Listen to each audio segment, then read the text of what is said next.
Good day, everyone. Welcome to our presentation. Today, we will explore the fascinating story of Mindanao, the second largest island in the Philippines. This is the cover slide for our series, titled Brief History of Mindanao Island, Chapter 5, Lesson 2. Over the next few minutes, we'll take a journey through its rugged mountains, fertile plains, and diverse peoples, uncovering a rich and complex history that spans tens of thousands of years. So, let's get started and discover what makes Mindanao truly unique. Let's take a closer look at Mindanao's geography. Extending westward, you'll notice the peninsula reaching toward the Sulu archipelago and the island of Borneo. This area is quite strategic because it serves as a key geographic corridor, connecting different regions and serving as a gateway for trade and movement. Moving to the north, we find Iligan Bay, which borders the northern coast of the island. It's a significant feature because it influences the local climate and economy, especially in terms of fishing and transportation. On the southern side, we have Davao and Moro Gulfs. These bodies of water are crucial because they define Mindanao's southern coastline and are vital to regional trade, providing access for ships and supporting fishing activities. Now, overall, Mindanao is situated in the southern part of the Philippine archipelago. It's surrounded by four major bodies of water: the Bohol Sea, the Philippine Sea, the Celebes Sea, and the Sulu Sea. Its shape is quite irregular, stretching about 293 miles or 471 kilometers from north to south, and roughly 324 miles or 521 kilometers from east to west. Understanding these geographic features helps us see how interconnected and strategically positioned Mindanao is within the region, reinforcing its importance in the broader context of the Philippines' geography and regional dynamics. Let's take a closer look at the island's diverse natural features. The region is marked by coastal plains, which are flat areas right along the shoreline, as well as fertile basins that are perfect for agriculture. Additionally, there are extensive swamps formed by the combined flows of the Mindanao and Agusan river systems. These waterways are crucial for the ecosystem and local communities. Moving inland, one of the most notable bodies of water is Lake Lanao. Covering about 134 square miles, or 347 square kilometers, it's one of the largest lakes in Southeast Asia. This lake is vital not only for its size, but also for its role in local culture and ecology. Now, focusing on the terrain, Mindanao features rugged, faulted mountains that add to the island's dramatic landscape. The most prominent of these is Mount Apo, which is quite significant. It's an active volcano and stands as the highest peak in the Philippines, reaching 9,692 feet or nearly 3,000 meters above sea level. These natural features, rivers, lakes, mountains, are key to understanding the geography of Mindanao. They influence climate, ecosystems, and even the livelihoods of the people living here. So, as we explore further, keep in mind how these elements connect to the overall theme of the island's rich and varied landscape. The island's diverse ecosystems are truly remarkable, ranging from the montane forests on the slopes of Mount Apo to the lush lowland rainforests, mangroves, and wetlands. Each of these habitats is home to unique species, playing a vital role in maintaining the rich biodiversity of the Philippines. This variety of ecosystems is part of what makes the Philippines one of the world's biodiversity hotspots. Mindanao, in particular, is celebrated for its extraordinary biological diversity. Its forests, river systems, and coastal zones support a wide array of plant and animal life that you can't find anywhere else on Earth. One of the most iconic residents here is the Philippine eagle, a magnificent bird that's not only one of the largest and most powerful birds of prey in the world, but also the national bird of the Philippines. Its primary habitat is the rainforests of Mindanao, which makes the island critically important for the survival of this incredible species. Protecting these habitats is essential, not just for the eagle, but for the countless other species that contribute to the island's vibrant biodiversity. This interconnected web of life highlights how vital these ecosystems are to the overall health of our planet. Mindanao is incredibly rich in natural resources, including timber, gold, nickel, iron, and coal deposits. These resources make it a vital source of raw materials not just for the region, but for the entire Philippines. This abundance has historically played a significant role in shaping the island's economic development. In addition to mineral resources, Mindanao also cultivates a variety of crops like cotton, ramie, coffee, and cacao. These agricultural products help diversify the island's output and boost its export potential, contributing to its economic resilience. When it comes to staple crops, Mindanao plays a crucial role in feeding the nation. Major agricultural contributors include corn, rice, abaca, bananas, pineapples, mangoes, and coconuts. These crops are essential for both local consumption and export, underpinning the island's agricultural economy. Historically, Mindanao has been called the country's pioneer frontier. This is because of its vast, fertile lands that were largely undeveloped at the time. This reputation encouraged significant population growth, especially during the mid-20th century, as the government actively promoted migration. Many settlers from Luzon and the Visayas were encouraged to move south to cultivate and develop these fertile lands, shaping the island into what it is today. Let's take a closer look at the major cities in northern Mindanao, which serve as vital gateways to the region's northern areas and are also key centers for commerce. Starting with Cagayan de Oro and Butuan, these cities are quite significant. Cagayan de Oro, in particular, is the largest city in Mindanao and one of the largest in Southeast Asia by land area. It functions as the island's economic capital, playing a crucial role in trade, industry, and development. Moving to Davao City, this city is a major hub in central Mindanao. It's historically important because of its connection to the Maguindanao Sultanate, which has shaped much of the region's cultural heritage. Davao is not only a commercial hub, but also a place rich in history and tradition. Then we have Cotabato City, situated on the western Zamboanga Peninsula. It's known for being a major port and a cultural center with a strong Muslim heritage. This city highlights the diverse cultural fabric of Mindanao and its strategic importance in trade and intercultural exchanges. Lastly, several other chartered cities across Mindanao serve as essential economic and administrative hubs. These cities collectively support the region's growth, governance, and connectivity. Overall, these cities are more than just urban centers. They are vital to understanding the economic vitality and cultural diversity that define northern Mindanao. Let's take a closer look at the upland communities in Mindanao. These include groups such as the Tiboli, Sabanan, Bukidnon, Bagobo, Mandia, and Manobo peoples. Each of these groups has a rich cultural heritage and unique traditions that contribute to the diverse cultural landscape of the region. One particularly notable group is the Turare.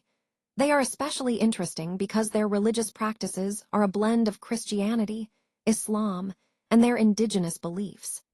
This mix reflects centuries of cultural exchange and adaptation, showing how different faiths and traditions can coexist and influence each other within a community.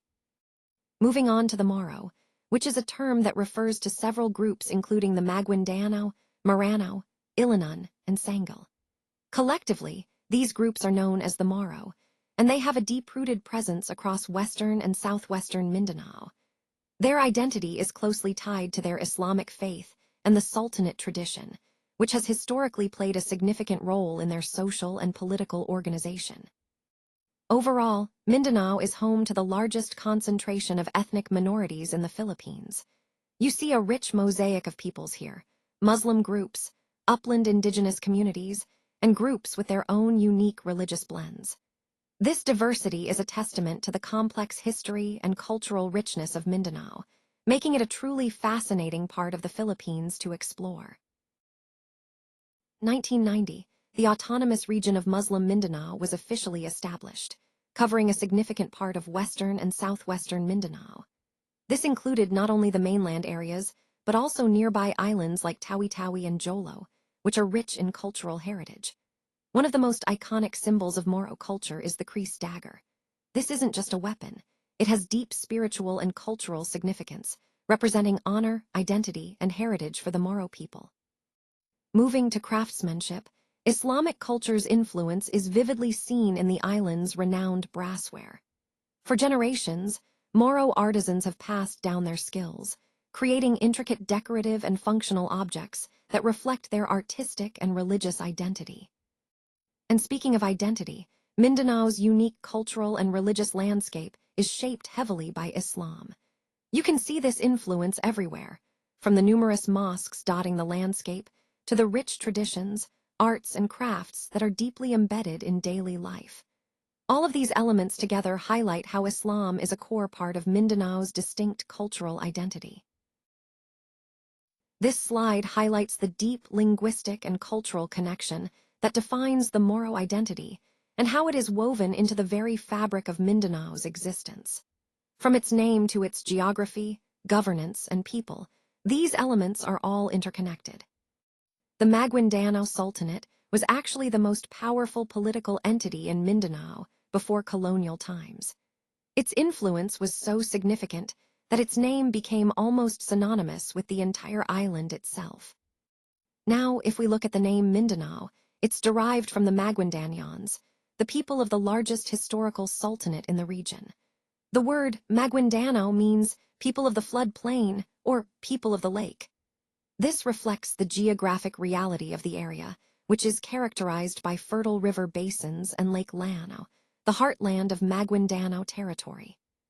So, in essence, the name Mindanao and the identity of its people are directly tied to the land and water that shape their culture and history.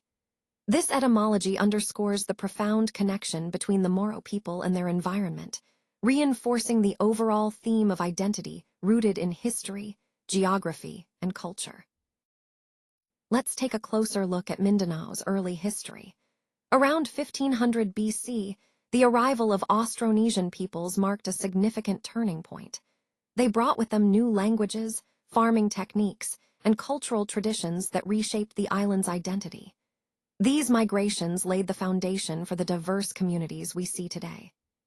Prior to that, evidence from tens of thousands of years ago shows that early humans inhabited Mindanao's caves and coastal areas. These ancient settlements tell us that the island has been continuously occupied, starting from hunter-gatherer societies, progressing into more complex social structures over time.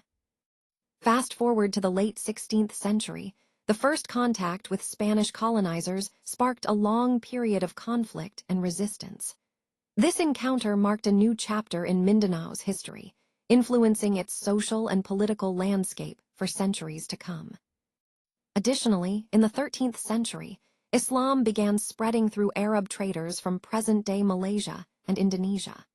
This introduced new religious beliefs and cultural practices, further enriching the island's diverse heritage. All these historical layers, early settlements, migrations, trade, and resistance, highlight the deep and dynamic history that has shaped Mindanao into the vibrant and complex place it is today. The adoption of Islam in Mindanao led to the rise of powerful sultanates, such as the Maguindanao and Maranao sultanates. These became the main political and religious centers on the island for many centuries. They provided a sense of unity and a structured governance that helped preserve their identity and independence, especially during the period of Spanish colonization. Before Islam arrived, the indigenous people of Mindanao practiced animism. They believed in the spiritual power of nature, their ancestors, and the natural world around them.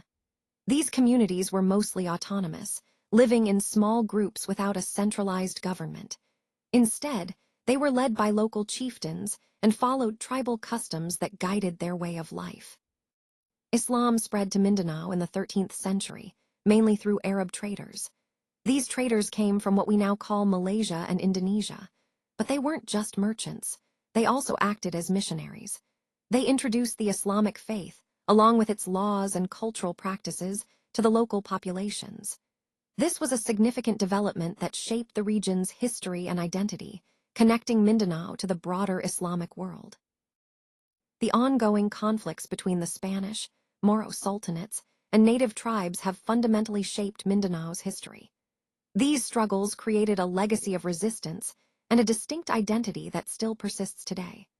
The Moro sultanates mounted fierce and organized resistance against Spanish military campaigns, preventing the Spanish from fully controlling Mindanao in the way they managed Luzon and the Visayas. The Spanish saw the Muslim Moro of Mindanao through a lens similar to that of the Moors in Iberia, viewing them as enemies of Christianity who needed to be converted or subdued. This perspective made peaceful colonization extremely difficult, as it fueled ongoing conflict. When the Spanish first made contact with Mindanao in the late 16th century, their efforts to colonize faced immediate and sustained resistance. The strong Muslim presence on the island directly challenged the Spaniards' worldview, especially since they had only recently completed the Reconquista in Spain, a centuries-long effort to expel the Moors in 1492. All of this highlights how the resistance and religious differences deeply influenced the course of colonization and helped shape the unique identity of Mindanao that endures to this day. Let's delve into the complex history of Mindanao during the 20th century. Settlers and indigenous Moro communities often clashed over land ownership and resource rights. These disputes were fueled by the influx of Christian migrants, which significantly changed the demographic makeup of regions that had been predominantly Muslim for centuries. This shift created underlying grievances that, over time, grew into organized armed movements. Many of these groups sought political autonomy or even outright independence, highlighting the deep-rooted tensions that developed. Throughout the century, we also see continued waves of migration from other Philippine islands, particularly Luzon and the Visayas. The government actively promoted this resettlement to develop the island's fertile lands, which brought economic growth and new opportunities. However, this also led to serious land disputes and intensified conflicts among different ethnic and religious groups. These issues are crucial to understanding the ongoing challenges in Mindanao, as they connect directly to the broader themes of identity, self-determination, and regional development in the Philippines. In 1978, a significant split occurred within the Moro independence movement when the Moro Islamic Liberation Front, or MILF, separated from the Moro National Liberation Front, known as the MNLF.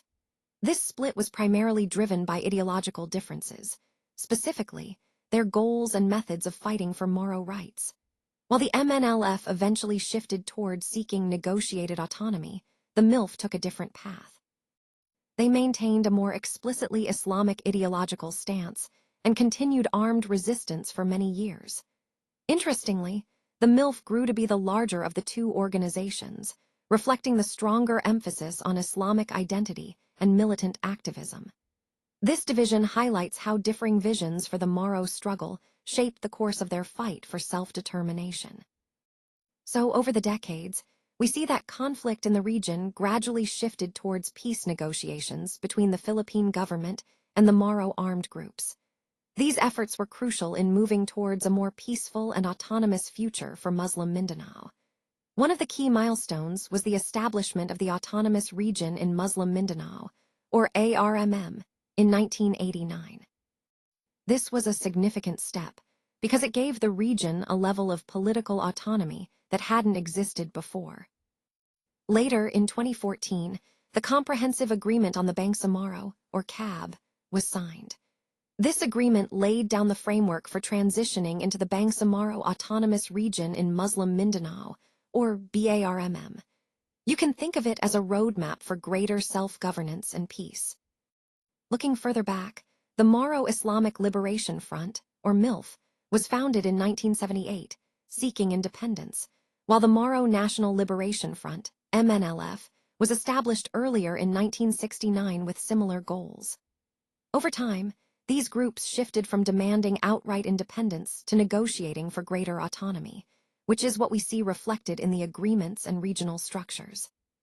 So, in essence, this slide captures the long, challenging journey from conflict to negotiations, culminating in landmark agreements that aim to give Muslim Mindanao more control over its affairs, fostering peace and stability in the region.